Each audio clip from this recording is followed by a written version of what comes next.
Bien, jóvenes, en este video vamos a ver lo que es el concepto de función, sus elementos y cómo se va a estar escribiendo una función. Nosotros vamos a empezar con esta con esta expresión que conocemos como una fórmula. Es una fórmula que nos determina el valor del volumen de un cubo. Sabemos que el volumen de un cubo es igual al valor de su arista elevado al cubo. Entonces, el volumen, su valor va a depender del valor que tenga la arista elevado al cubo. Significa entonces que tanto el volumen como la arista no van a tener una cantidad constante, sino van a tener una cantidad variable. Es decir, tanto el volumen como la arista van a variar su valor. Entonces ya tenemos dos variables. Hay que diferenciarlas. Para ello, pensamos de la siguiente manera. El valor del volumen va a depender del valor que tenga la arista elevada al cubo. Entonces, si el valor del volumen va a depender, esta va a ser una variable dependiente.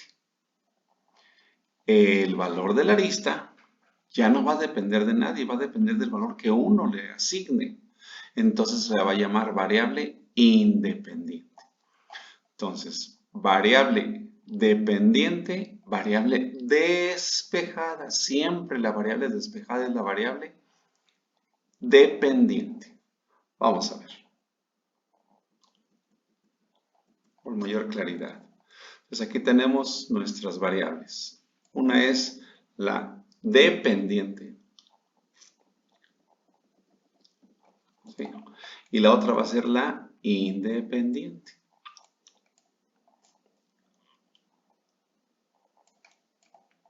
Ahí están ya. Variable dependiente, variable independiente. No se nos olvide, la variable dependiente es la variable despejada. Su valor depende de los valores que se le otorguen a la variable independiente. ¿Valores como cuáles? Bueno, pues vamos a verlos. Aquí nos generamos ya una tabla de valores. Le hemos asignado a nuestra variable independiente arista una serie de valores del 1 al 10. Y cada uno de esos valores nos ha generado un valor diferente de volumen. Por eso es variable dependiente. Y aquí están los diferentes valores del volumen. Y así observamos que mientras nuestra arista vale 2, elevada al cubo, nuestro volumen va a tener un valor de 8. Cuando nuestra arista vale 7, elevado al cubo, nuestro volumen va a ser de 343.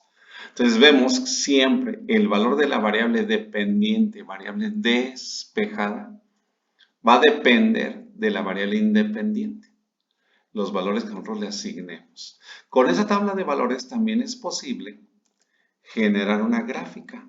Vamos a ver, aquí está la gráfica del cubo, volumen de un cubo. Siempre en el eje vertical va a ir la variable dependiente o variable despejada en el eje vertical. Y en el eje horizontal siempre va a ir la variable independiente. En este caso es la medida de la arista A. Volumen, variable dependiente, eje vertical. Arista, variable independiente, eje horizontal, siempre. Bien, estamos familiarizados nosotros con este tipo de expresiones. Aquí está. Y igual a x cuadrado. Les llamamos ecuaciones. Bien, ahora en cálculo vamos a estar trabajando con funciones. Y como acabamos de ver ahorita, y variable dependiente va a depender del valor que le asignemos a x, variable independiente. En este caso le va a dar cuadrado. Entonces, la notación que le vamos a dar es la siguiente ahora. Decimos que y es una función de x, no es f por x. Si fuera algebraico, sí diríamos, pero estamos en cálculo y entonces aquí esta expresión se lee y es función de x. De forma abreviada le podemos decir y es f de x. Función. ¿Qué implica esto? Implica que el valor de y va a depender del valor de x, por eso se llama función de x. Y entonces esa expresión original, nos puede quedar así. Y es igual a f de x igual a x cuadrada. Porque y f de x, ¿cómo son? Iguales, exactamente igual. Bien, vamos a irnos acostumbrando a lo largo del curso a ir quitando esta y e ir trabajando solamente con f de x, sin olvidarnos nunca que f de x y y son iguales. Entonces, en un momento que vayamos a hacer un gráfico, nuestra variable dependiente f de x deberá estar en el eje vertical y x deberá estar en el eje horizontal. Bien, para irnos familiarizando, repetíamos, vamos a ir quitando esta y va a quedarnos una expresión nada más como está aquí. F de x es igual a x cuadrada. Ya no vamos a estar mencionando y. Ahora va a ser f de x. Repito, sin olvidar que y f de x son iguales.